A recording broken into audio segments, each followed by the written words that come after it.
open statement. But don't we usually have? Oh, here they No, are. this is a general opening statement. Hey, how's it going, Bethany? Don't we usually have introductions or Yeah, bios?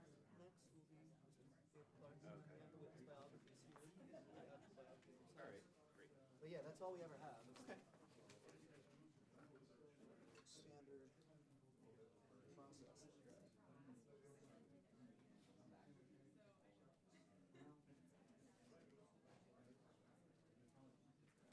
I haven't seen any Romanian diplomatic staff, so I'm not going to. What were issues for? Nothing. She ended up being completely satisfied with it. She edited it twice after we shot it back and forth. She was totally fine with the memo, the alternate memo too. Did she make any changes? Yeah, some wording changes.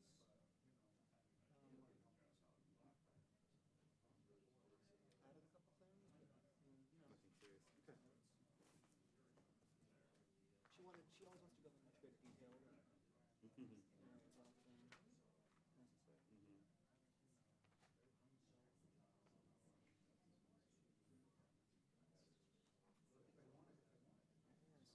Right. Good morning, Senator. How many RSVPs do we have? We have quite a few. Yeah, we got 6 there.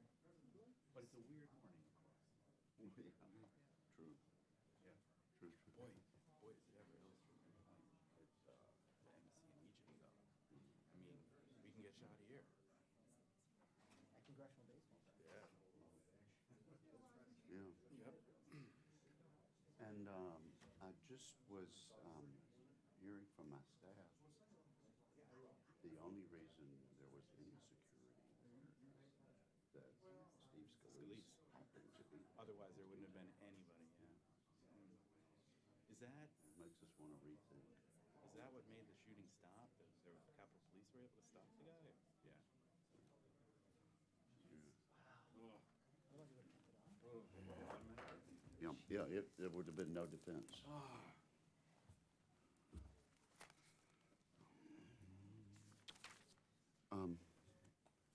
Hey, Ambassador, Yes. why don't we just meet? It should be good.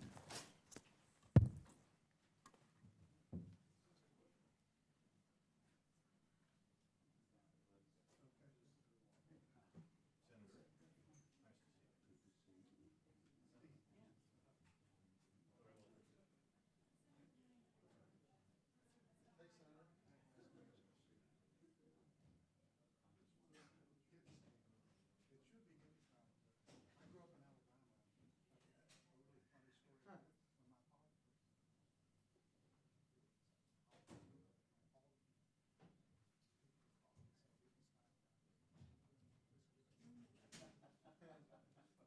A really funny story when my father so it probably should be good. Well, you're in Mississippi, but you didn't. Some people drove Well, actually, that is one way that you go. If you're from North Mississippi, You're going to Bass. yeah, you might go down to. Panama City. Yeah. Pretty nice. Yeah, that Riviera. My wife did on Harvard when she was in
Hearing will come to order. Good morning to everyone. The Helsinki Commission is mandated to monitor the compliance of participating states with the consensus-based commitments of the Organization for Security and Cooperation in Europe, or OSCE. These include commitments relating to combating corruption and good governance. Today, we will focus on the ongoing effort to combat corruption in Romania. Earlier this year, the Romanian Parliament considered passing a bill that would have pardoned many officials who had already been convicted of corruption. This measure sparked mass demonstrations that rolled across Romania, the largest since 1989, drawing more than 500,000 people and lasting more than 2 weeks. These protests put an international spotlight on how intensely Romanians from all walks of life feel about the corrosive effects of corruption. They reflected the desire of the Romanian people to ensure that their country is a transparent democracy based on the rule of law. Since joining NATO in 2004 and the EU in 2007, Romania's resolve to be a strong and reliable NATO ally and friend to the United States has been truly admirable. Romania has also become a key strategic partner of the United States in an increasingly complex Black Sea region, where eastern members of the Atlantic Alliance have been threatened by the aggressive actions of a resurgent Russia on their borders.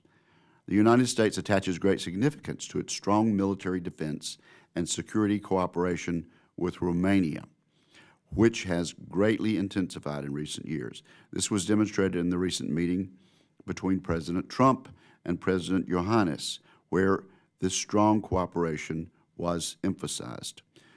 Today, U.S. and Romanian soldiers work side by side at NATO's multinational division, Southeast headquarters in Bucharest, and the U.S. Marine Corps play a vital role in NATO's Black Sea rotational force. Romania is also playing an integral role in our alliance's ballistic air missile defense and is a strong partner on cyber initiatives and intelligence sharing. It is to be hoped that this partnership will continue. In order to establish even stronger ties between our two nations, the United States and Romania have launched the Strategic Partnership for the 21st Century between Romania and the U.S., and that is a mouthful. We established this in 2011. This partnership seeks to expand our partnership beyond shared defense and military cooperation by furthering our mutual prosperity through open markets, encouraging more quality foreign direct investment, and enhancing people-to-people ties between our two countries. The United States and Romania have been key trading partners. In 2016, the United States imported over $1.9 billion in goods from Romania, up from $470 million in 2000.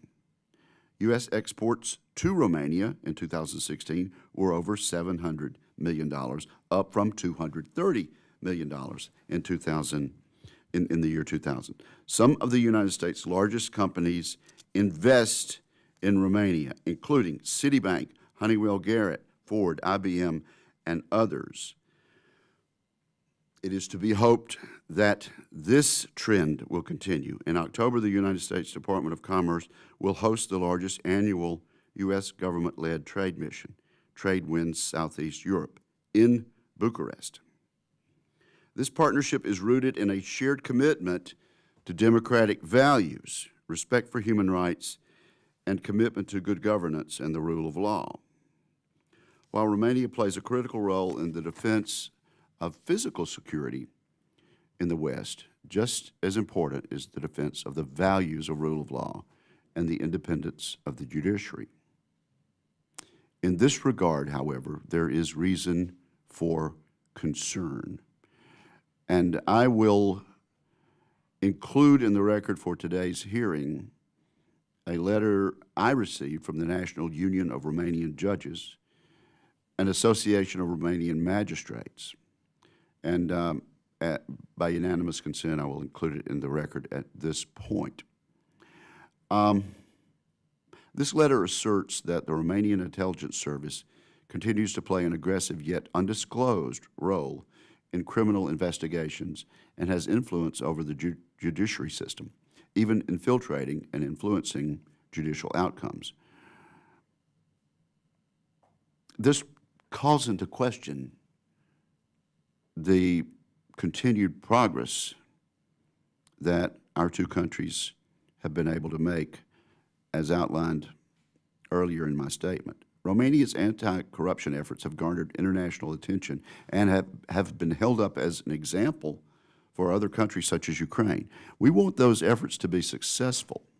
In holding this hearing today, we hope to support those working to fight against corruption in a way that is consistent with the rule of law and strengthens the democracy Romanians have worked so hard to build, and in so doing strengthens our partnership between the United States and Romania. I welcome an excellent panel representing a cross-section of experiences in Romania. These witnesses will assess the anti-corruption process, focusing on both the unquestionable progress that's been made to date, but also attempting to address problems that remain in a constructive way. Leading us off will be Ambassador Mark Gittenstein, currently Special Counsel at Mayor Brown here in Washington, D.C. Ambassador Gittenstein served as U.S. Ambassador to Romania from 2009 through 2012. He was a champion for stronger U.S. relations, as well as an advocate for a fair and transparent business environment for all investors in Romania. He continues to be closely involved with Romania through various board memberships and the activities of his law firm. Then we will hear from Ms. Heather Conley, Senior Vice President of the Center for Strategic and International Studies, where she heads the Europe program. Ms. Conley is longtime observer of Romania and highly respected policy analyst of countries in the Black Sea region. From 2001 to 2005, she served as Deputy Assistant Secretary of State in the Bureau of European Affairs with responsibilities for U.S. bilateral relations with the countries of Central Europe.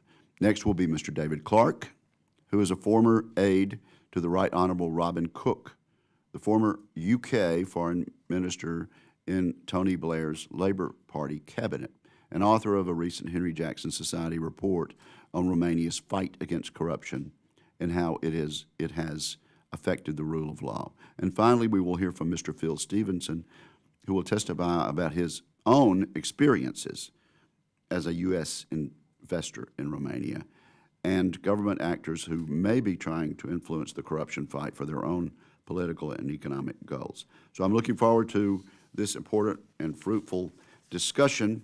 We will have other members of the Commission in attendance, but because of our schedules, they'll be in and out. And so at this point, it is my pleasure to recognize Ambassador Gittenstein and ask him to make his opening statement.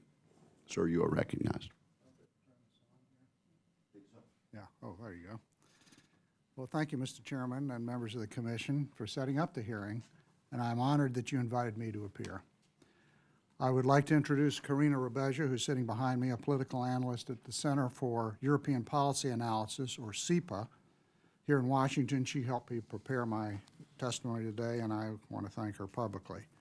I will focus on the areas where I have expertise from my time in Romania as ambassador, and since I left there, as a board member of Fondul Proprietate, the largest equity in Romania, which is invested entirely in Romanian state-owned enterprises, or SOEs as we call them. In that capacity, I have returned to Romania approximately 24 times since 2012 and concentrated on the issues of transparency, accountability, and prevention of corruption in these critical SOEs. The fight against corruption is going remarkably well. It is apolitical, competent, independent, and aggressive. It enjoys broad-based support from the Romanian people, as evidenced by 500,000 Romanians who went into the street earlier this year to protest changes in the criminal code, some of which would have undermined DNA's work and the fight against corruption. DNA, by the way, is the anti-corruption prosecutor for Romania. So in that respect, Romania is a model for the region. I totally agree with President Trump in his recent letter to Romania's President, Klaus Iohannis, a sentiment which he reiterated in his press conference last Friday, applauding Romania's fight against corruption. Romania was admitted to the EU in 2007 along with Bulgaria, subject to a unique monitoring program known as the Cooperation and Verification Mechanism, or CVM. Experts at the European Commission have established very specific benchmarks for the court system and the prosecutorial offices in Romania, and every 6 months since then have released reports analyzing progress against those benchmarks. The success of the Romanian anti-corruption program is attributable largely to the CVM. Its support from Western embassies, including the U.S., but most importantly, the courage and professionalism of Romanian prosecutors and judges, and the stalwart support of the people of Romania. I know there is concern about whether the DNA has a political agenda or is a tool of the intelligence agencies. In fact, there's an entire mythology or conspiracy theory built about it, often advocated by those who are under investigation by the DNA. I recall that when I was ambassador, one corrupt politician saying, quote, "The SRI," that's the Romanian FBI, "is the locomotive and the DNA is the caboose. We need to disable the locomotive," unquote. The targets of corruption have been trying to do just that ever since. I've read all the CVM reports, talked to their authors, to my law enforcement staff when I was ambassador, other professionals at the embassy, other ambassadors and NGOs, as well as independent media in Romania. None have provided significant evidence for the allegations that the anti-corruption regime is a tool of the intelligence services or any political party. If there are significant weaknesses, it is the system for granting legislative immunity. Second, that there is not a sufficiently robust program for corruption prevention in Romania. And finally, that many political elites do not sufficiently support the program. I go into this in much more detail in my written statement and be happy to answer questions about that. I am optimistic about Romania, largely because of the 500,000 young Romanians who were in the streets a few months ago in defense of anti-corruption. They know that the primary way to end the legacy of communism and authoritarianism is to end corruption and adopt a true system, as our framers would say, of a nation of laws, not men.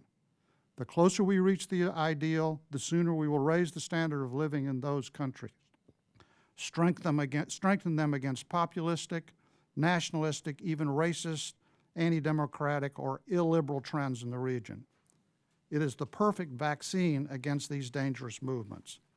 Karina and I stand ready to help the Commission in any way we can, and I'm happy to answer any of your questions. I ask the Commission to include my full statement and attachments in the record. Thank you very much, Mr. Chairman. Without objection, it will be included. Ms. Conley, you are recognized. Mr. Chairman, Senator Whitehouse, thank you for this opportunity to speak to you on a matter of national security, the battle of Western democracies to defeat corruption. For far too long, tackling corruption went unaddressed in our foreign policy discussions, but we have now come to understand that corruption is a systemic weakness from within a country that can be exploited and influenced by adversaries, both domestic and foreign, and from which no country is immune. Today's discussion appropriately focuses on a very important NATO ally to the United States, which is why it is essential that we have a robust, transparent, and public discussion about Romania's persistent corruption and the limits of their anti-corruption efforts thus far. I strongly encourage the Commission to continue this examination of anti-corruption efforts of America's NATO allies, both in Central and in Western Europe. I will focus my comments today on Romania's evolution in fighting corruption from when the country was first inspired to join NATO to the present day. This is a subject that is very personal to me, as I served as Deputy Secretary of State during Romania's NATO accession process, and I was responsible for U.S.-Romanian bilateral relations during that time frame. And at the time, our conclusion, that of the U.S. interagency process, was that Romania's greatest national security vulnerability was corruption, identified in the judiciary, the executive function, and in public procurement. At the time, Prime Minister Nastase himself called it a threat to democracy and vowed to make the fight against corruption his #1 priority. Our ambassador to Romania at the time, Mark's predecessor, Michael Guest, repeatedly warned it was the top obstacle to the country's NATO accession and to its stability. And this is why the U.S. government spent an enormous amount of time and effort analyzing Romania's anti-corruption legislation and, most importantly, the implementation of this legislation and the prosecution of corruption cases. We spoke directly to the Prime Minister, the Foreign Minister, the Defense Minister, senior parliamentarians repeatedly about the need to meaningfully tackle corruption. Candidly, I felt sometimes that U.S. officials felt more deeply about this issue than senior Romanian officials. Romania was clearly vulnerable to the debilitating combination of deep-seated corruption and weak institutions, which caused them to be unable to effectively implement a viable anti-corruption legal framework. The Romanian government gave the impression that it was taking serious action at the time by passing legislation, but these laws were not fully implemented and certainly not at the highest levels. Looking back, I believe U.S. policymakers, and I include myself, made a terrible assumption. We believed that Romania's membership into NATO in 2004 and the EU in 2007 was the policy finish line. In fact, it was just the starting line, without the leverage. After 2004, when the U.S. Senate ratified the amended Washington Treaty, the U.S. focused on Romania's geostrategic location and its security contributions to the U.S. and to NATO, and we dramatically reduced our foreign assistance presence and engagement in Romania at the exact moment when we should have increased U.S. assistance to protect hard-fought gains and insist on progress in anti-corruption efforts in lieu of security assistance requests. We needed to also strengthen institutions and our engagement with Romanian civil society. Just to give you a very brief figure, in 2002, the United States provided $163 million in aid to Romania, which was a significant focus on government and civil society. By 2014, that dropped below $10 million. Quite simply, this is what leaving the policy playing field looks like, and we've paid a high price for our departure. Corruption has increased, institutions are under threat, and political figures are using corruption as a political weapon to denigrate one another. What they are doing is eroding democracy itself. Transparency is bipartisan, and corruption is a form of cancer that destroys democracies from within by weakening or destroying institutions, eroding public confidence in democratic leaders and societies. We have observed how countries such as Russia have certainly exploited this weakness to great effect. I just want to conclude by stating a few, I think, simple but underappreciated facts. Democratic institutions defend citizens and their rights. Because corruption so severely damages institutions, it is a threat to the safety, security, and liberty of Romanian citizens. Corruption is an affront to liberal democracies and to the liberty and the dignity of the individual. It was this affront to human dignity that spontaneously drove 500,000 Romanians out into the streets in the middle of a freezing night to say no to a government's attempt to force an emergency decree to weaken Romania's anti-corruption laws. It is an affront to the dignity of Russian citizens, which is what we saw earlier this week when thousands of young Russians protested their government's corrupt regime. America must return to the playing field in Romania with the understanding that anti-corruption efforts are a vital element of national security because the strength of institutions represent the ultimate form of protection of our citizens. Fighting corruption is a constant battle that requires constant policy vigilance. And to win the battle, Romanians must both recognize the extent of the threat, stabilize and strengthen their institutions such as the DNA, and mobilize the population through civil society to prevent democratic backsliding. Now, this is simple in theory, but quite difficult in practice. Thank you. Thank you. Mr. Clark. Thank you very much, Mr. Chairman. Democracy in Europe is facing its greatest challenge since the fall of the Berlin Wall. Romania, in this respect, should be regarded as a country of concern due to long-standing and unresolved problems with corruption and the rule of law. The mass protests that forced the Romanian government to abandon efforts to limit the scope of anti-corruption investigations in January showed that there is overwhelming support for firm action in this area. Yet the strength of public feeling sometimes means that anti-corruption work is subject to inadequate scrutiny. In addition to dealing with many genuine acts of criminality, there are grounds for concluding that Romania's anti-corruption campaign has also provided convenient cover for acts of political score settling and serious human rights violations that show a troubling disregard for the rule of law. Indeed, the methods used often show a considerable degree of continuity with the practices and attitudes of the communist era. The conduct of Romania's anti-corruption campaign gives rise to 5 areas of specific concern. Number 1, the politicization of justice. The claim that Romania's National Anti-Corruption Directorate, the DNA, and the Directorate of Investigation of Organized Crime and Terrorism, DICOT, act as impartial prosecutors is difficult to reconcile with the facts. There has often been a strong correlation between those targeted for prosecution and the interests of whoever happens to be in power at the time. Cases have sometimes been accompanied by campaigns of public vilification designed to maximize their political impact. 2, collusion between prosecutors and the executive. The rule of law requires a separation of powers in which prosecutors act independently of the executive. In Romania, it is apparent that politicians have at times exerted considerable operational influence over the DNA using their control of key appointments. There is evidence in several cases to indicate improper contact between the DNA and the government and suggest that investigations have been politically directed. 3, the covert role of the intelligence services. The Romanian intelligence service, SRI, successor to the communist-era Securitate, plays a significant and largely undisclosed role in directing anti-corruption prosecutions. It carries out 20,000 telephone intercepts on behalf of the DNA every year, initiates DNA investigations, and in its own words, regards the judicial system as, quote, a tactical field of operations.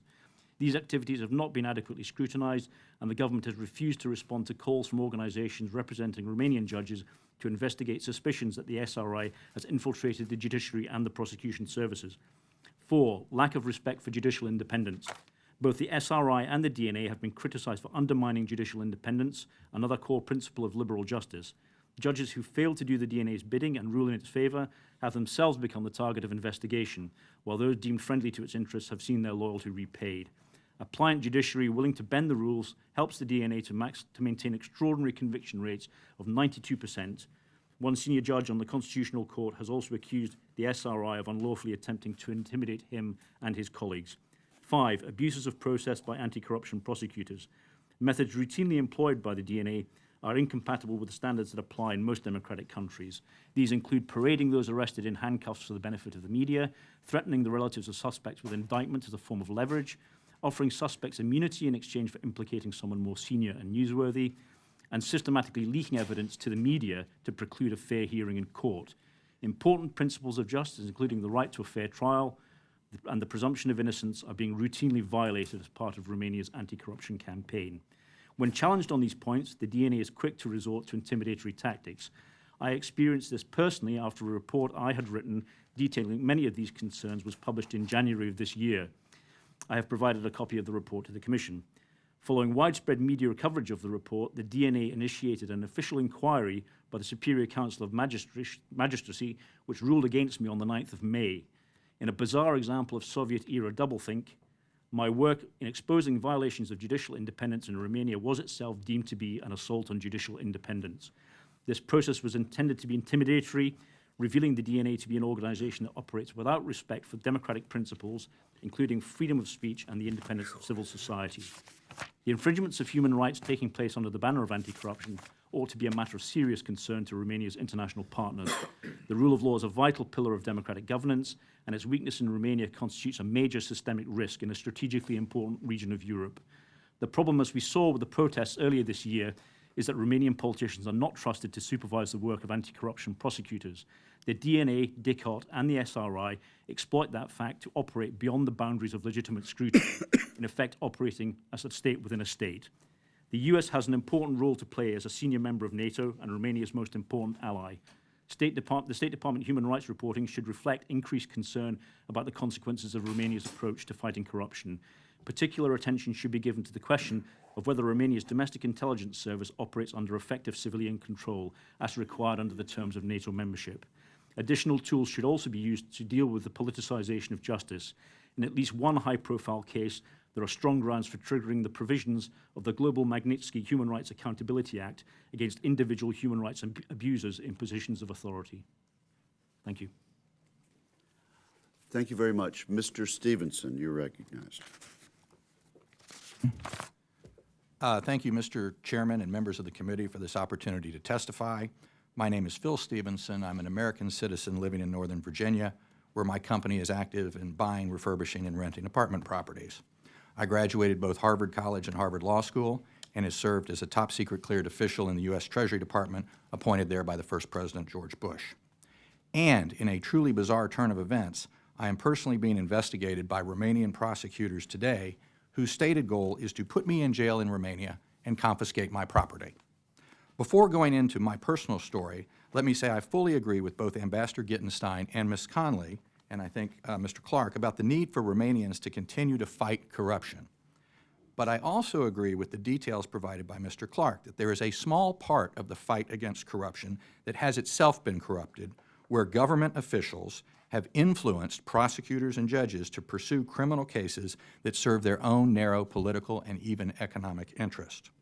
My story is therefore not one of policy, but one of life experience, and it should give pause to any foreign business that has invested or is thinking of investing in Romania. So here is my story. 20 years ago, I was living in D.C. and managing one of the first private equity funds for emerging markets. We raised a $20 million fund specifically for Romania. Our lead investors were the World Bank Group and the German government, who did extensive due diligence on us and our partners.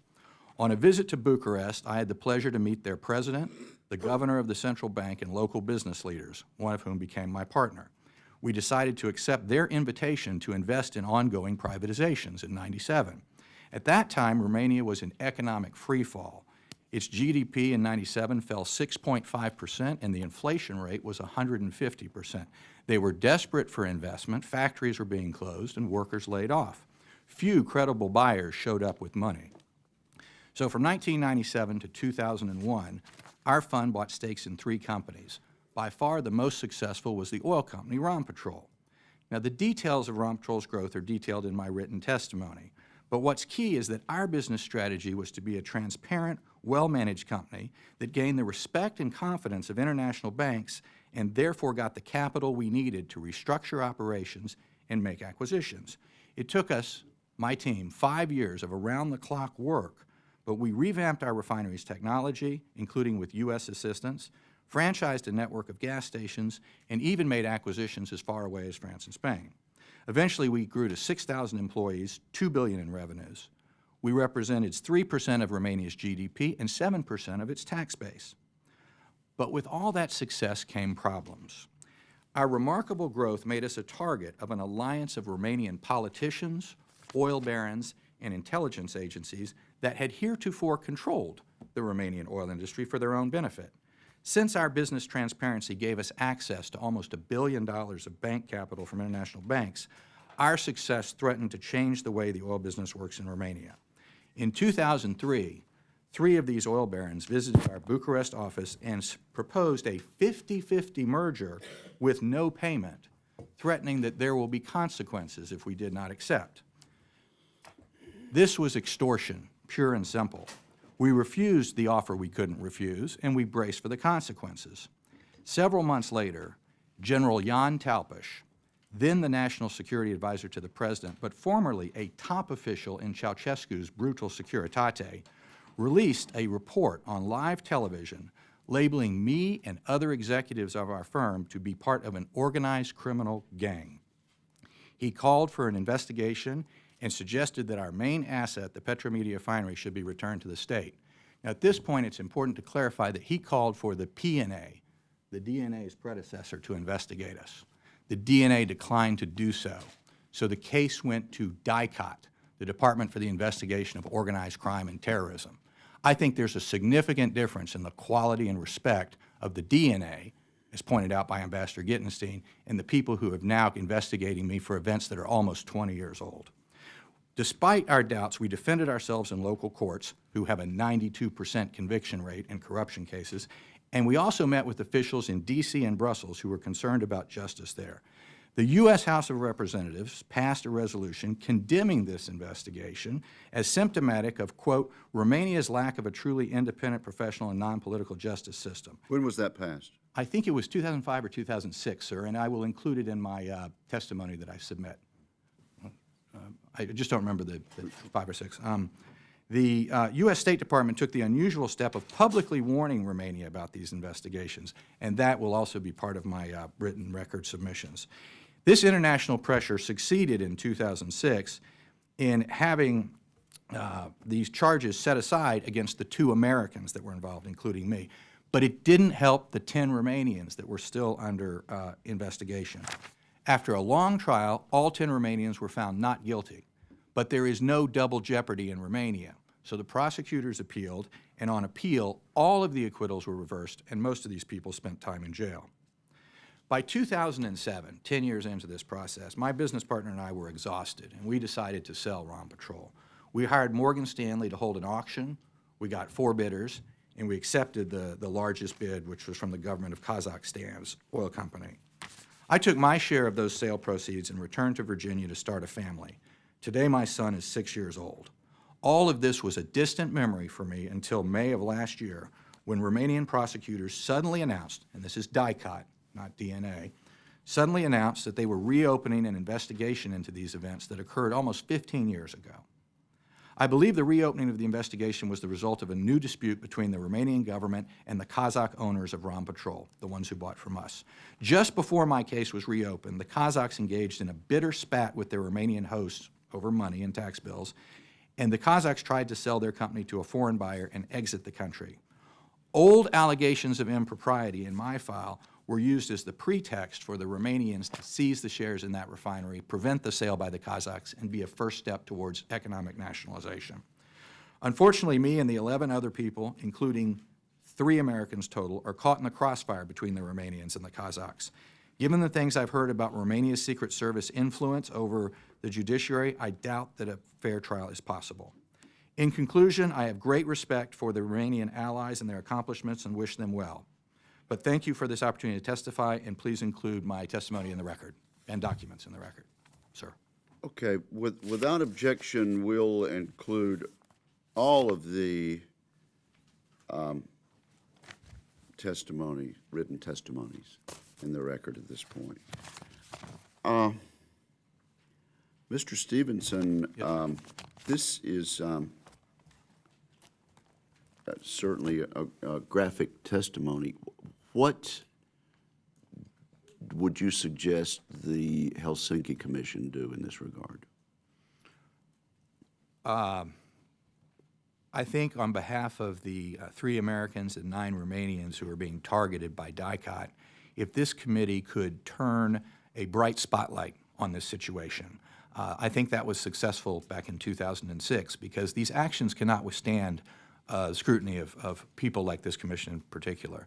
Secondly, as part of my written testimony, I've submitted a scholarly journal article by 3 political scientists independent of Romania who suggest 13 specific recommendations that could be pursued to make the judiciary more effective. And I think most of this committee would support all 13. I particularly highlight the one that says that the intelligence service, the SRI, must declare its officers in the prosecution and courts offices and have those officers resign. I think that would make a difference. And then third, to the extent that the members of this committee could speak to Romanian officials who might be concerned about this, or even American executive branch officials, that would be greatly appreciated. Thank you.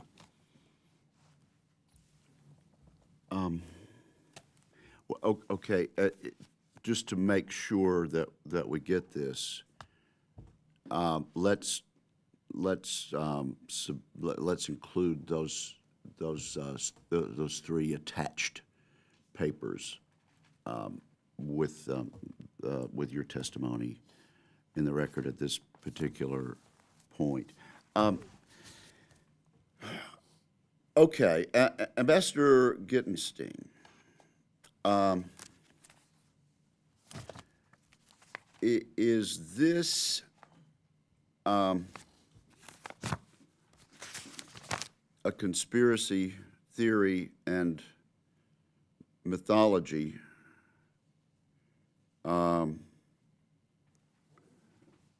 as Mr. Stevenson's testimony, quite another matter. I was referring to the DNA investigations. He's referring to a DCOT investigation, which is two different things. Let me just respond to some of the other, Mr. Clark's testimony, which goes to this very issue, okay? The first allegation was that there's targeting, political targeting of particular individuals through the DNA, and this is orchestrated by people in power, by the Prime Minister.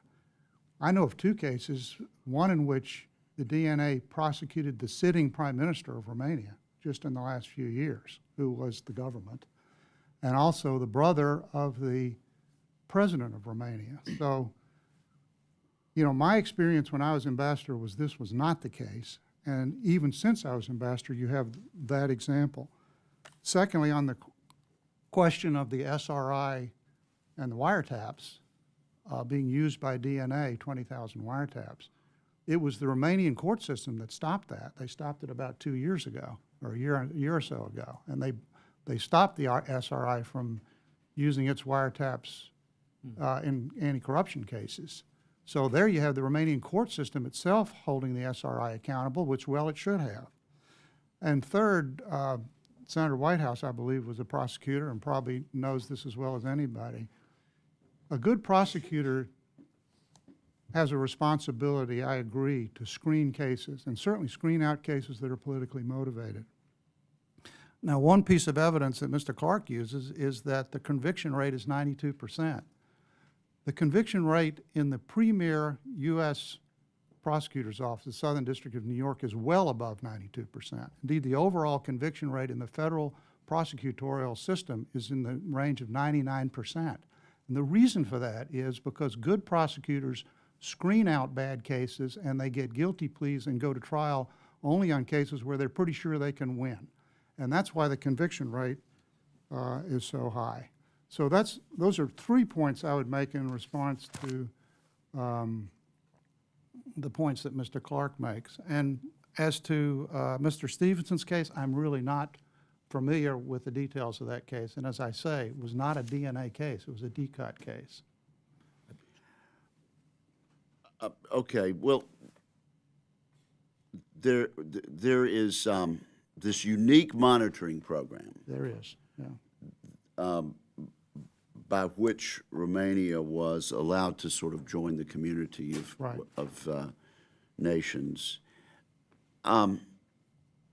Would you say there has been progress or there's been regression in recent years? I think the CVM, by the way, one recommendation I would have for you in response to Mr. Stevenson's case and Mr. Clark's recommendations is that you meet with the people that do the CVM. I know nobody who knows more about what's going on in the Romanian justice system from outside of Romania than the CVM. They're very thorough reports. They're very well done.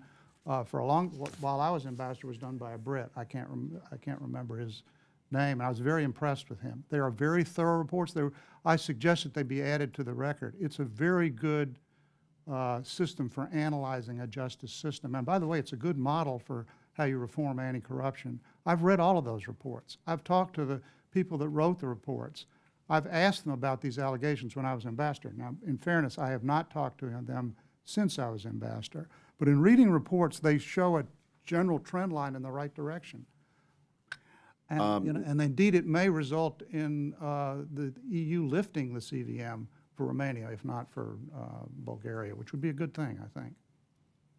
So the bottom line answer to my question is that you think things are getting better in Romania in this regard. Yes, and that's why 500,000 people were on the street when there was an effort to reverse that. And this was not orchestrated by anybody. This was just ordinary Romanians like us. And the CVM stands for Cooperation and Verification Mechanism. Yeah. It's fair to say, though, isn't it, that that Romania would not have been admitted, given their history, without agreeing to this special monitoring mechanism. Absolutely, that's absolutely right. And it's critical to the success of this program, and it's critical to the preservation of democracy and rule of law in Romania. And if you believe that there have been abuses, I think you should address that. Now, one of the benchmarks they use is the fairness and the application of the rule of law to the corruption system. So they look at this question. And I think it's legitimate for you, through the State Department or directly, to ask them about that. Let me just say, we've got all this investment now. Yeah. Trade is increasing. Exports are increasing. Imports are increasing. Citibank, Honeywell, Garrett, Ford, IBM. Stories like Mr. Stevenson's call into question whether this trend can continue. I've way exceeded my time, but I think we'll let Ms. Conley and Mr. Clark respond to what's been said so far, if you'd like to clarify or take issue. Well, just a very brief comment and then turn to Mr. Clark. It was an extraordinary instrument that the European Union imposed on both Romania and Bulgaria for this monitoring. It has been in place for a decade and continues to be needed, in my view. It was appropriate. It was absolutely appropriate. This was the identified weakness for both the European Union and NATO about Romania's joining both institutions. And the EU has maintained this monitoring mechanism, and I think should continue. I think you have to look at these efforts as I said, this is a constant battle. And I put this in more military terms because in some ways it is a battle for the health of institutions and for their independence. Progress is being seen in Romania. 2 steps forward, and then we'll take a step and a half back, and you continue on. As I said, our error is we assumed that they've got this, they can do this. And the challenge is we're all a work in progress, and the weak institutions and these networks are constantly challenging Romanian institutions, even 10 years after its membership in the European Union. We just can't let up. And the spotlight and the transparency and the focus, giving the Romanian government the pat on the back when they take difficult steps, but also not giving up when they take steps backward. I think that's the policy prescription. The role of the Helsinki Commission is to continue to understand that in the human dimension, in the third basket, this is now a core pillar. And it's not just happening in countries in the post-Soviet space or even in the Western Balkans. This battle is going on in every OSCE country, including in Western and Central Europe. That, to me, is a strong message. Is something we're all dealing with. And I'll turn to Mr. Clark. Thank you very much. On the question of the CVM reports, yes, the CVM mechanism is a necessary one. It was necessary at the time when Romania joined. It continues to be necessary, in my opinion. But you have to understand how the European Commission, who authored these reports, works. There is, I'm afraid, within the European Union, an enormous capacity for wishful thinking, not least with regard to the governance standards of its own members. Just look at how slow the EU has been to respond to the serious deterioration of democratic standards in Hungary, for example, and also more recently in Poland. It's been extremely slow to do so. Bear also in mind that the European Commission is the same organization that verified Greece's national accounts more than a decade ago. And allowed it to join the Eurozone when it was quite obvious that Greece's national accounts, and was said so at the time by many people, were not in any fit state to meet the convergence criteria for monetary union. Another example of epic wishful thinking by the European Union. I see the CVM reports that have been referred to in the same light, I'm afraid. I think they are an example of the EU turning its face away from a very difficult and growing problem right in front of its eyes because it's distracted with too many other things. It wants to believe that there is at least one part of this equation that is going right. I would ask you, by all means, consider the CVM reports, but also set them side by side with the testimony that's been given by the 2 associations of Romanian judges who point to very, very serious concerns about standards of justice in Romania, about their own independence, how it is threatened by the Domestic Intelligence Agency, and ask yourselves who is more likely to have a better grasp of the health of justice in Romania, the judges who are administering it or some officials sitting in Brussels. I would say you should give more weight to the opinions of the judges. On very specific questions that Ambassador Gittenstein has raised, on the question of wiretaps, yes, the court struck down the wiretapping on anti-corruption cases. The government immediately, of course, re-legalized them through executive decree. So they're still going on. They haven't been stopped. The court decision counted for nothing, as it happens. On questions of political justice, I think my memorandum, I won't go into it in length now, but my memorandum establishes very clearly a strong pattern of politicized justice in Romania. And on the question of conviction rates, 92% conviction rate, yes, of course, that in itself isn't necessarily proof that the system is wrong. There are some systems which produce very high conviction rates for precisely the reason that Ambassador Gittenstein says. They filter out all cases that might be lost. Japan is another country that has very high conviction rates for that same reason. But the other sort of country, the other situation in which countries have managed to secure very high conviction rates are authoritarian countries or formerly authoritarian countries in which there is not a proper separation of powers, in which the court system operates as an arm of the state, not as a neutral arbiter between citizenry and state, and in which the judiciary is under pressure to do the bidding of powerful forces around it rather than come to independent judgments. I think everything that I know about Romania puts it in the second category of states that have deficient justice systems and not in the first category of justice systems that work to a high level of efficiency. Senator Whitehouse. Thank you, Chairman. Thank you all for being here. I'd like to ask a question of our three policy witnesses who are here. Your testimony seems to point to a conclusion that corruption is now systemic, pervasive, often an avenue of Russian influence, and has risen to a national security level for our country in its relations with the countries, including Romania, but others, in which corruption is a problem. Is that a fair conclusion? Certainly, Senator, for my testimony, yes. Absolutely. That's why it was my highest priority. Yeah. Mr. Clark, you agree? Yes, absolutely. Okay. So given the importance of this issue, I'm struck by this observation and would like you to comment on it.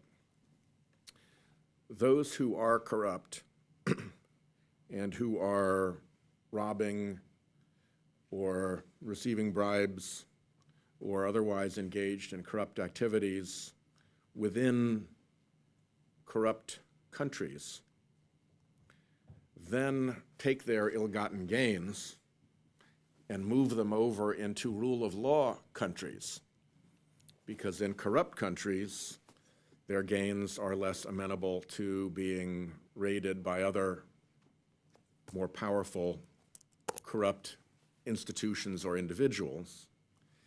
And it strikes me that there's obviously no pure, exact black and white distinction, but if you could hypothesize a world in which there was a corruption world and a rule of law world, we in rule of law world are actually enabling and supporting the winners in corruption world by allowing them to find sanctuary for their proceeds in our rule of law world. And it strikes me that we could do a much better job in our rule of law world of policing that boundary so that we were not, in fact, subsidizing, supporting, enabling, whatever words you want to use, the very corruption that we claim to now see as a national security threat.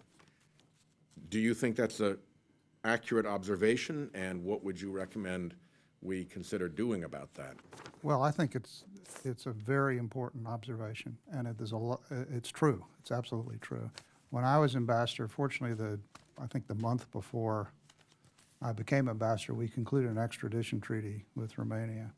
And I spent a lot of my time as ambassador trying to be sure that that extradition treaty worked so that we could work between the two countries to track down fugitives, but also money. I think if there's a big weakness in the Romanian system, it's very, even with the DNA, they do I'm not. less interested in, from the Romanian point of view than I am from the Well, more let me global point of view, if you could finish the address thought, that. which is that the Romanians are very poor at tracking down money. And a lot of that money ends up in the United States or in Switzerland or in Bahamian bank accounts. And they are not very good at it. And we need to train them to do that. And we in the U.S. government and the Justice Department need to be more supportive of the Romanians, and both in training and in law enforcement in tracking down these resources. Much of it ends up in this country. You're absolutely right. Ms. Conley? Senator, absolutely. It is absolutely ironic where you have corrupt regimes such as Russia. A lot of their funding circulates through European Union banks. Cyprus, Latvia are two examples where capital flight is going into rule of law countries so that they can be protected from their own Including regime. America. So it is absolutely an issue. And what you're suggesting is, and this is where I think we do have to be very clear on our terms, this is in some ways an ideological struggle between liberalism and illiberalism. And what we need to have is a full throttle defense of liberalism as we are combating the efforts of illiberalism, of which oligarchs' corruption is in itself the heart of illiberalism. What Mr. Stevenson, Sometimes those words have a slightly different meaning on the other side of I- the dais here. So could we call that transparency and corruption, and would it have essentially the same meaning? it would have the exact same meaning. Yes, sir. Thank you. Good. I don't want to make Roger too nervous. No, no. These pay-ins to liberalism. What I want to just comment on Mr. Stevenson's testimony, Ambassador Gittenstein's, both of their private sector work now is to drive transparency into Romania and through their business practices. This is the contagion. We take our Western practices and we force them to adopt our system. And when they encounter those struggles, we know we have, in fact, this is where transparency or that liberalism fights the nature of illiberalism. I just want to, one note, because I don't want there to be any confusion. I do not observe as an analyst an amount of Russian influence into this equation. What we are really talking about is Romania meeting its own devils and its own ghosts of its corruption. But what I would like to highlight is that what we know from Russian doctrine, they exploit the weaknesses that are on offer. This is a clear weakness, and what concerns me about this weakness is that because Romania is hosting a very important site for our missile defense system, is under pressure by the Kremlin to not host that site and has received threats, could this weakness be exploited? I have not seen that thus far, but I want to put this on the table as this is something that could be exploited by adversaries. It's certainly being exploited in some ways for domestic reasons. So I just wanted to And it is Russian policy to exploit those vectors. It is exactly doctrine, and as we know so well. Documented in your terrific Kremlin handbook report. So thank you again for that. Thank you, Senator. Thank you very much. Can I just make Yes, I'm sorry. in response to that? Yes, you're right. I mean, in the world in which transparency and legality are functional, there is often too much of a willingness to accept capital flows and investment and the import of property from countries where there is widespread corruption, and there aren't sufficient checks often on the legality of those revenue flows. I think the UK is one country that is open to serious criticism actually on that front, particularly as it relates to property and money that's been transferred from the former Soviet countries. The second point I would make is that it's often very difficult, though, to distinguish between what is corrupt money and what isn't. Often very legitimate business people will try and transfer their capital out of these jurisdictions precisely because they fear becoming victims of corruption. You need to distinguish between the legitimate businesses that are trying to survive and protect their property and those that are trying to launder illegal property. The final thing I would say is be careful of this extradition issue. Quite often, corrupt authoritarian regimes will seek the extradition of political opponents on grounds of corruption, because they know that it's the easiest way to get Western governments to look the other way. It's the easiest way to put a stigma on on the reputation of the person that they want to get back to their own country, not because they've done anything illegal, but because they're a political opponent and they want them to be shut up. So be very, very careful of the extradition process, because there is one case in the UK at the moment where the Romanian government is seeking the extradition of one German citizen on transparently political grounds. There's been an international arbitration tribunal ruling against the application for extradition under the European arrest warrant system. The Romanians have defied their legal obligations in refusing to withdraw that European arrest warrant application, and a British court is about to hear that case next month. I would urge this Commission to pay very close attention to that hearing and the evidence that will emerge in it, because it will substantiate very clearly the existence of politicised justice, of collusion between the executive and prosecutors, and the role of the SRI in driving a lot of that process. It's a very interesting case, and the documentation that emerges from that is something that the Commission should take into its own record, I feel. Thank you. I think Mr. Stevenson wants to respond also. Thank you, Mr. Chairman. Just very briefly, I want to note that in the charges that are being investigated against me, there is no allegation, and there certainly never could be any proof, that a bribe was given or accepted. That's not part of what's going on. These are essentially old tax disputes going back 15 years, and they've taken matters that I think would be civil in this country, and they've criminalized them as a way to threaten these 12 people with jail and to give up what they have. It's not dissimilar to what happened in the Yukos case, and it's in the same industry. Thank you.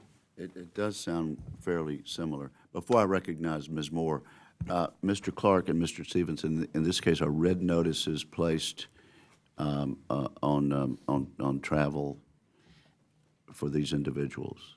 In the case of the UK, it's different because the superseding other extradition regimes, the European arrest warrant exists between members of the European Union. Whether that will continue to be the case if the UK withdraws from the EU remains to be seen. But at the moment, there's a fast-track extradition procedure which works on the basis of mutual recognition, which means that the UK authorities are obliged to treat the decisions of the Romanian courts as if they were their own decisions. For me, that's a very serious flaw if you have that level of sovereignty sharing with a country that has a judicial system as flawed as Romania's, and it's one of my big criticisms of the EAW system as it currently stands.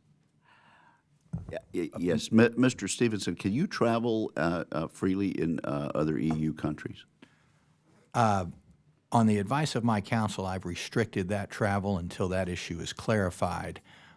It appears that I will be able to soon because I have participated in the investigation through local counsel.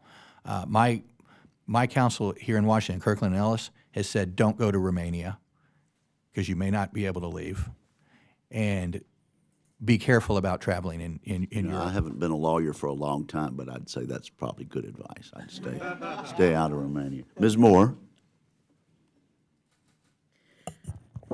Thank you so much, Mr. Chairman, and I do believe I'm the newest Helsinki commissioner, although I've traveled with the Helsinki Commission for the past decade.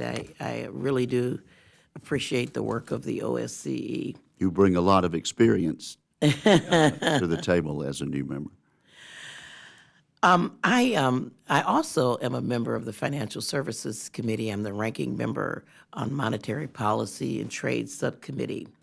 And as such, we do have jurisdiction over the World Bank, the IMF, the multilateral banks, and we are very, very much engaged with provisions that seek to prevent corrupt transactions and engagements. And, you know, the Foreign Corrupt Practices Act of 1977, and I am going somewhere with this, put that in place, and of course our companies screamed and carried on about the expense that would cause and how uncompetitive that would make some of our companies. But what they found is that it really protected them from corruption. The Financial Accounting Standard 19 that the SEC put in place, Sarbanes-Oxley, we still hear people moaning about that after the meltdown of Enron. And just recently, Dodd-Frank, we've moved that through sort of a repeal of Dodd-Frank.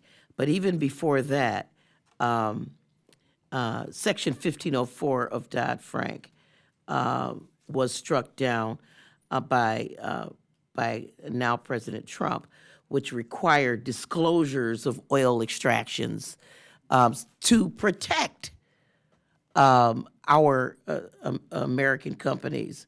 And so I'm wondering, Mr. Stevenson, if you are protected by any of these laws, to what extent is American jurisprudence being accessed to protect your rights? I mean, assuming that you followed all of these provisions under American law. Thank you, ma'am. I was involved in this business between 1997 and 2007, and so the law that would apply would be the Foreign Corrupt Practices Act, I believe. We were a private company. I was a minority shareholder in it, but I can tell you that I'd done business for 20 years in emerging markets like India and Moldova, and I thank God for the Foreign Corrupt Practices Act because two things happen. Number one, if you're ever asked for a bribe, and I was several times, I say, love to help you, but I'd go to jail. But I'd go to jail if I did. Exactly. And so that is why I only got asked a couple. And the other reason I got asked a couple times is foreign government officials have learned about it, and that's going to be the reaction of an American executive because we just not going to take the risk of going to jail. And so I support that. It protects you. It protects us. And Ms. Connolly, I think that you probably have a comment on that.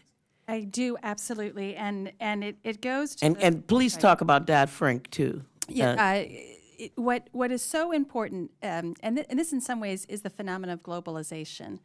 We have greater transparency, and this is where democracies can shine, because ultimately the transparency is our strength. It is what protects us. It is what separates our system from others. Not that we're imperfect and we are flawed, but this is what sets us apart. And as we've seen over the last years with global conventions about anti-corruption, whether that's the OECD, whether like-minded countries are doing this, we have to elevate the playing field, not degenerate the playing field to oligarchs and others, that this is their form of governance. This is a form of authoritarian leaders that use state-owned assets and their buddies and the oligarchs to create a form of governance that is an anathema to democracy. So I can't begin to tell you, and I'm sure, yes, there would be some losses potentially of U.S. sales, but those sales that were corrupted potentially through briberies, they are discovered. It brings down governments. It's the ultimate protection, and it places us very differently. When the other powerful mechanism that I wanted to mention that you didn't discuss is sanctions. Yeah. And this, again, and we have to be careful, this is a powerful tool. But I think some of the most meaningful sanctions, particularly in the Russian context, are access to the U.S. financial system for long-term financing.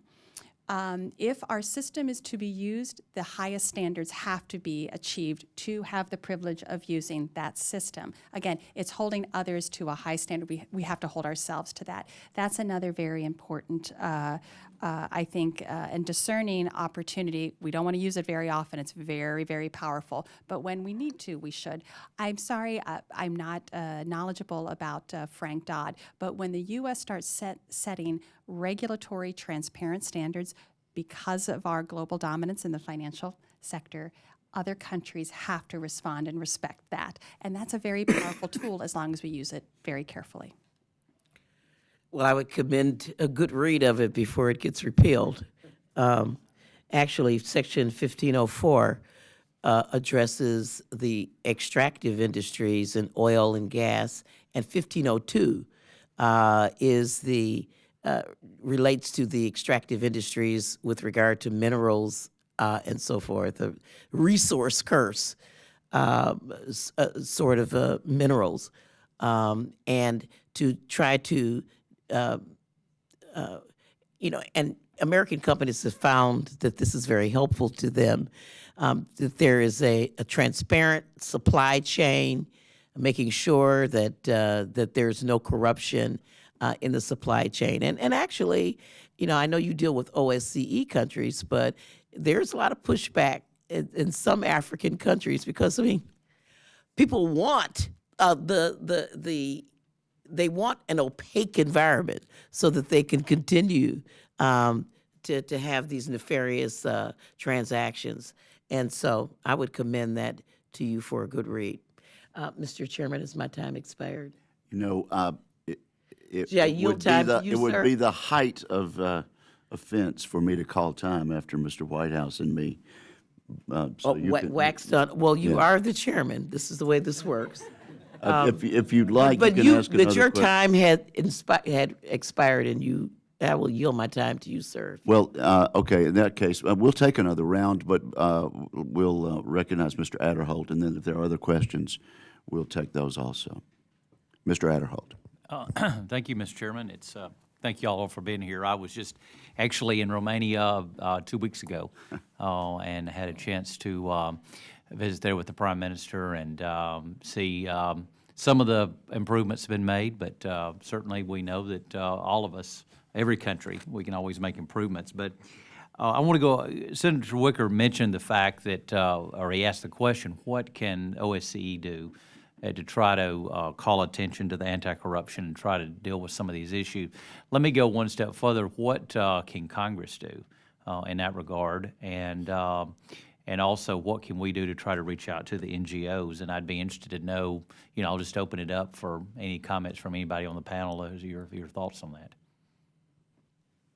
Want me to respond? Yes, please, Ambassador. First of all, I think reaching out to NGOs is a very good idea. There are a couple, I can give you the names of some really good NGOs that I worked with as ambassador who were very knowledgeable about the legal system. The best of the lot was the Expert Forum, which has tremendous expertise in the anti-corruption area. And by the way, I've talked to them extensively about many of the issues that were discussed today, including Mr. Clark's report, and they have opinions on that. I think it's worth you spending some time with them. And so what can Congress do? I tell you, my concern as ambassador, I just going back to the Congresswoman's point about the FCPA. The FCPA empowers a U.S. ambassador to become more active on these issues because every day as a U.S. ambassador, you have some company coming in and saying, U.S. company, I'm subject to the FCPA, but this German or Italian company is not, and I'm being disadvantaged in Romania. And I agree with them, and I go to the Prime Minister and I say, you have got to do something and create a level playing field for my companies. If you want more American investment, that's what has to happen. So that's a good thing. What Congress could do is spend a little more time and get the State Department a little more focused. I think even Heather would agree with this, in developing deeper expertise in the local missions, in the U.S. missions in this area. I mean, I was a lawyer and I had a fool for a client as an ambassador.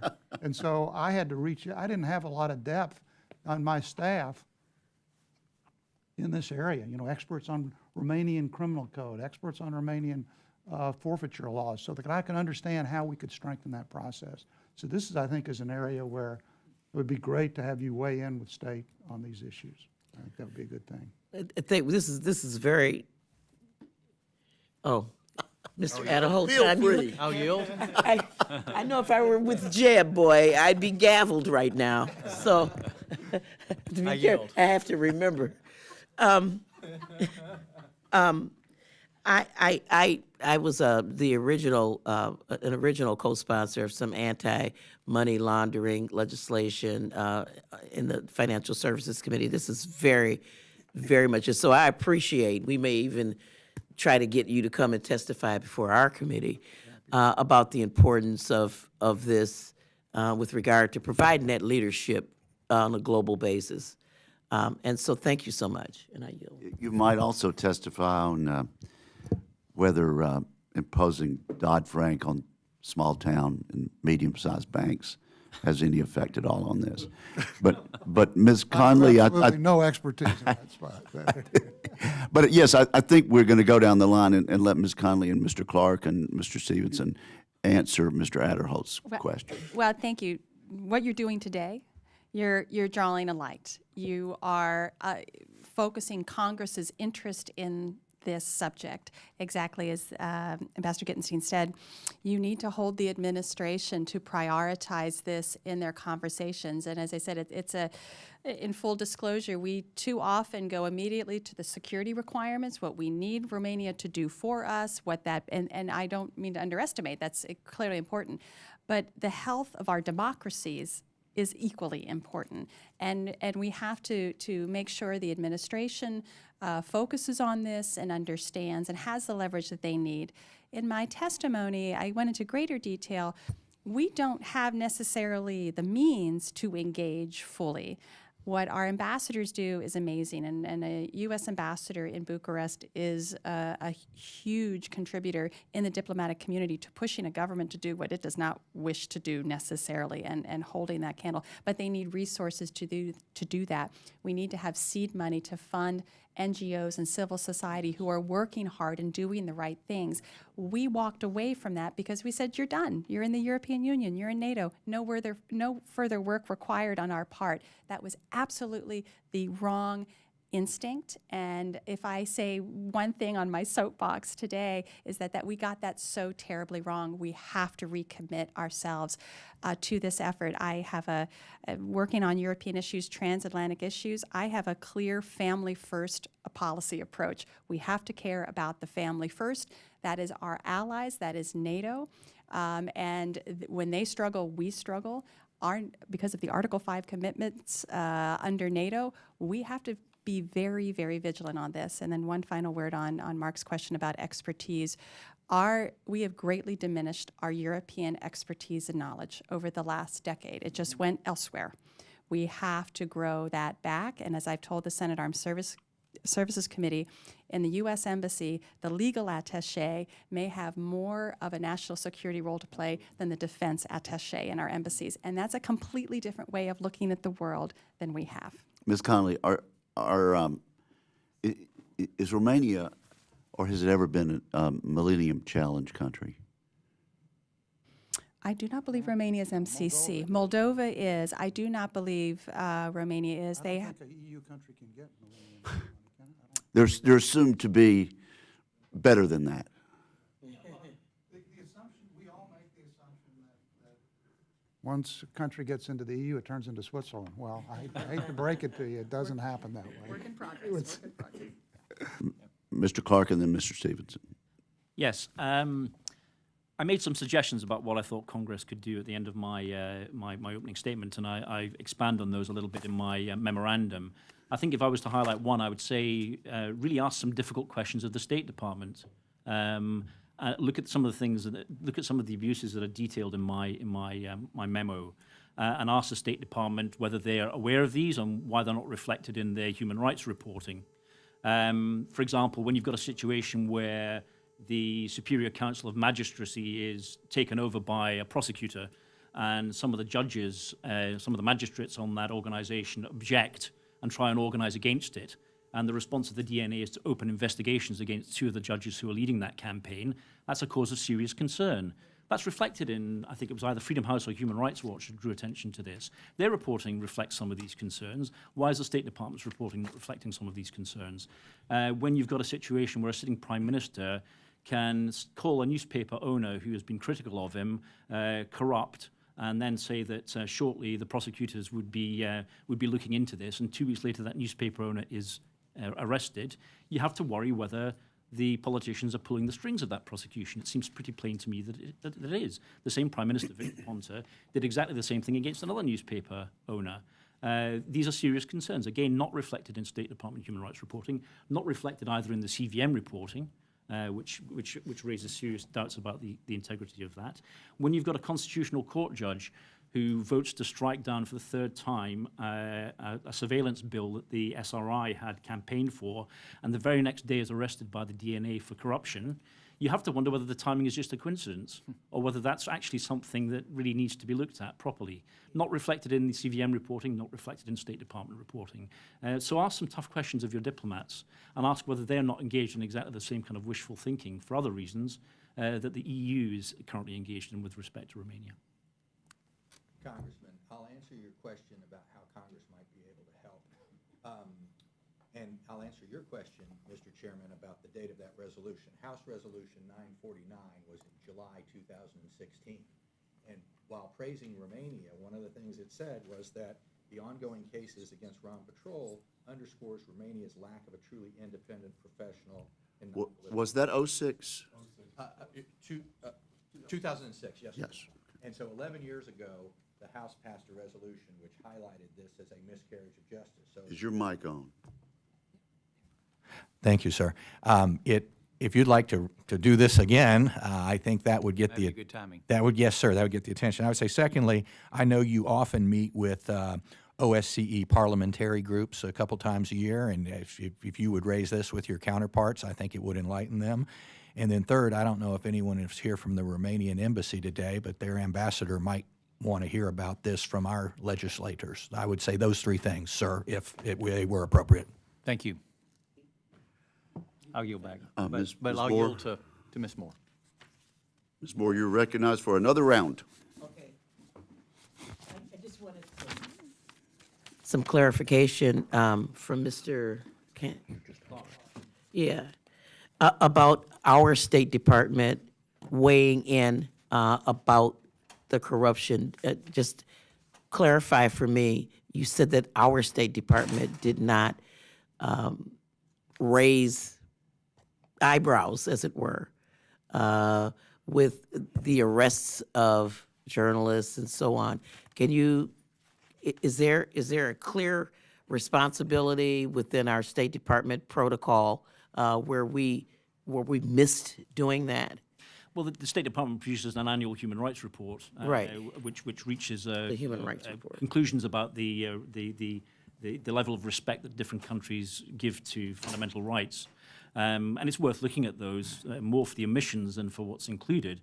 Read them side by side with some of the reporting from Freedom House and Human Rights Watch. For me, even the reporting of Freedom House and Human Rights Watch doesn't often pick up on many of the cases that I've described, but they pick up on some of them. And State Department and the European Union's CVM reporting seem to completely ignore them. It's a serious omission. Okay. If I may, and perhaps Mark, you'd like to jump in as well. I'm sure our embassy are focusing, tracking this, and speaking privately.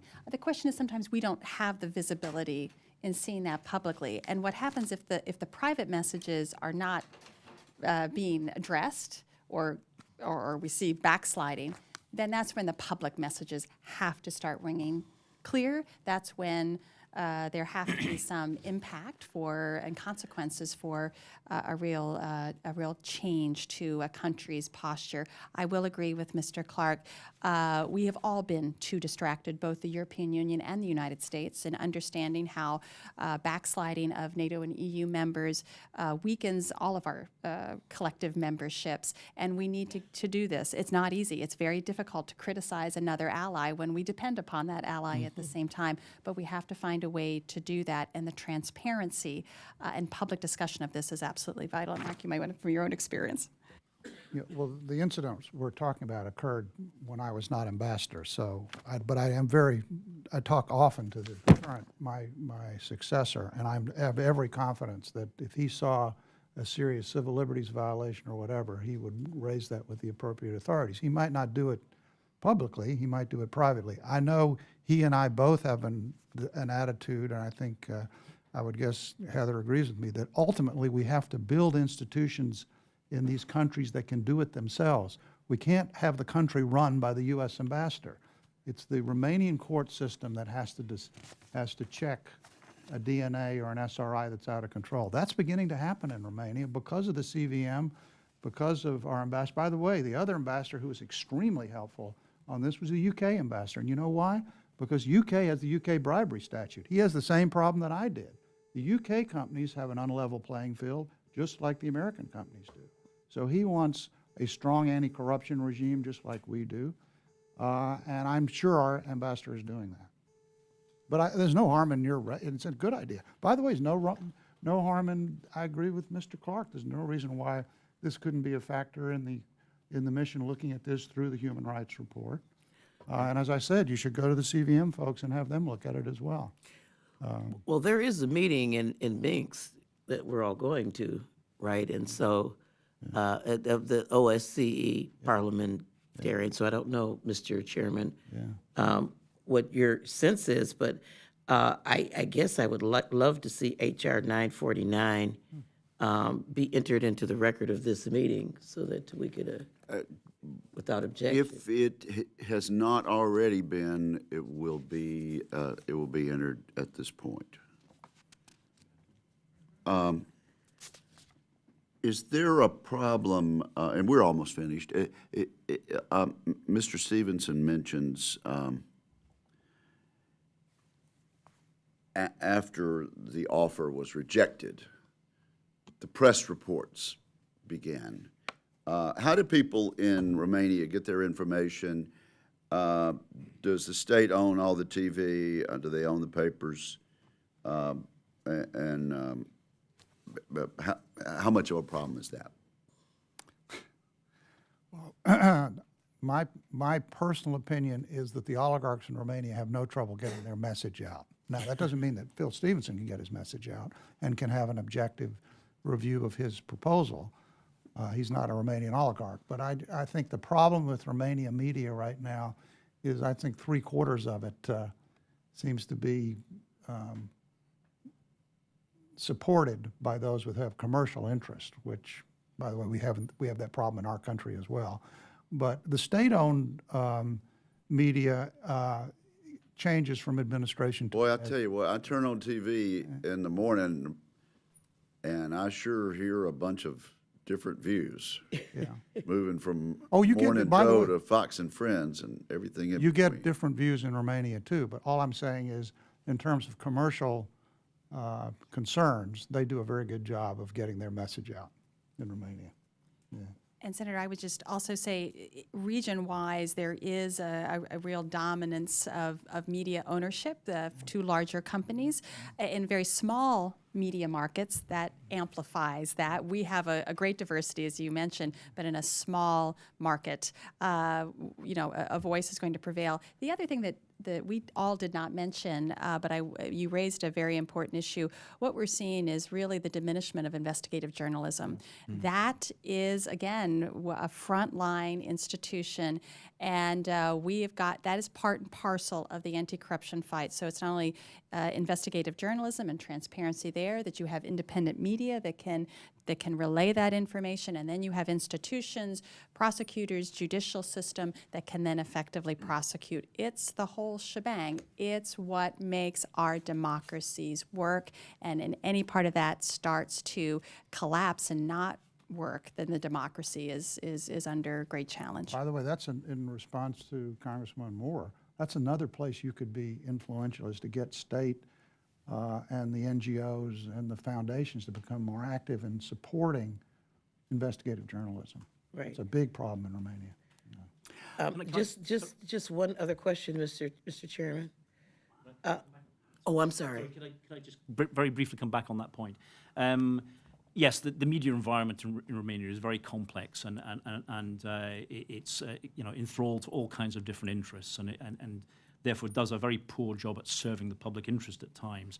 I will make one particular comment about the media environment, and that is one of the most pernicious examples of how the prosecutors try to skew the judicial system is the habitual practice of leaking information to the media pre-trial, particularly telephone transcripts that have been obtained by the SRI, and that could only have got into the media via the SRI or the DNA. This is such a routine practice in Romania that it barely passes. It passes barely with comment most of the time. But if it was to happen in the UK or any other established judicial system, a judge would throw out the case because it would be impossible to have a fair trial in the context in which all of the media had been all of the evidence had been selectively leaked to the national media. The second thing is I would draw your attention to the comments that were made in Romania a couple of days ago before a parliamentary inquiry by the Romanian ambassador here to Washington, who is also former head of the SRI, Ambassador Mayor, in which he admitted that the SRI run penetration agents in the Romanian media. His excuse for this, quite without any sense of shame, was that this was necessary in a globalized era. Of course, we know that this has got nothing to do with globalization. This is a hangover from Soviet-era practice of the Securitate. the SRI run penetration agents in all levels of Romanian society, including the media, by the admission of a former head of the SRI and the ambassador to this country. Take a look at what he said. It's really quite extraordinary, I think, for any country, a member of the European Union, one that considers itself to be a fully developed democracy, for that kind of statement to be made. But it's on the record. Can I Mr. respond Clark, to when 500,000 people took to the streets, how'd they get their information? Was it social media? Mainly social media. Yes, social media. Mainly social media. That's Facebook, smart. yeah. And what did the two major news organizations have to say about this? Well, it was fully reported in all It Romanian was media. fully, it was fully reported, yeah. But they didn't play a role in getting the people into the streets. I think it was social media that did. I wanted to respond to this, to David's point about leaks. And by the way, I find the leaks generally not a good thing across the board, especially in prosecutorial cases. We're talking a lot about that in this country right now. But one reason there are a lot of leaks in Romania is Romania has a very unusual system of legislative immunity, very different than ours. And by the way, it's not unique to Romania. Apparently many European countries have this. Before a member of parliament, and remember this is a parliamentary government, so if you're a minister, you're likely to be a member of parliament, can be prosecuted. And if you're a former member, you have to go through this process. The parliament has to vote, by the way, via secret ballot, as to whether to allow the prosecutor to proceed with the prosecution. We have a very different system, a much better system in this country. Fortunately, members of Congress don't have to vote on whether or not a prosecutor. First of all, it politicizes the process. More importantly, every member of parliament gets a dossier from the DNA laying out the allegations. So where do you think the information comes from? It may not come from the prosecutor, it may come from Parliament. This is a system that ought to be focused on in Romania. I've spoken out on it a number of times. We have a much better system for dealing with immunity. By the way, there ought to be a check on prosecutors who are being political, but to do it this way, via secret ballot and having these dossiers float around the Parliament is not a good way to do it. I take Ambassador Gittinsen's point. I would just add that this practice happens even in cases where parliamentary immunity. I agree, it does. I'm not denying it. I'm just saying one big cause of it is this. Ms. Moore, let's see if we can wrap this up. Do you have? All right, a I just had final one question? one burning question of Ms. Conley. You mentioned that that money that we were talking about the American foreign aid that we were lacking, and that somehow that this was that we had sort of stepped away from being able to deal with the situation in Romania because we withdrew resources. I didn't. Could you just sort of? Yeah, that's absolutely right. When Romania gained its independence, we had a surge of U.S. assistance to help that country transform itself. We continued after Romania entered NATO, and then more significantly after it entered the European Union, we withdrew those funds. We, the United States. United States diminished those funds greatly, and in my written testimony, I really put out how quickly those numbers dropped. And the thing is not that we, the U.S. government, has to sustain Romania. What we need to do is have select funding to help civil society and institutions to help further their work. It strengthens the work of the U.S. Embassy as they're trying to meet this. It gives support to civil society when they may feel that they have no support. But again, we think of these funds as, well, this is in the nice to do category, and we don't really need to do that now. It's not the nice to do category. It's to strengthen an ally against a real challenge to its democratic institutions. And it also promotes U.S. values, our system, our preferences. And when we use those funds very selectively and very targeted in a very powerful way, we can really have some impact on the ground. And I think we need to revisit that. Thank you. Let's see if witnesses want to take 60 seconds each and say something that needs to be said or wrap this up or summarize. Mr. Ambassador. First of all, I thought this was a very good discussion. I agree with much of what was said by all of the witnesses here.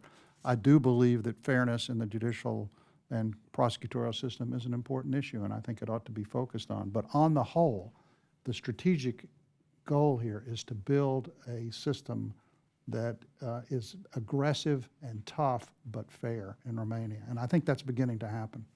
Ms. Conley. Let me just thank you. Thank you, the Helsinki Commission, for focusing not only on Romania, but the issue of corruption. I like to say this is the new battlefield, where our institutions and public opinion is where the challenge is, and we have to prioritize it. So we want to support your work in any way we can, but thank you for having this, this hearing. Mr. Clark.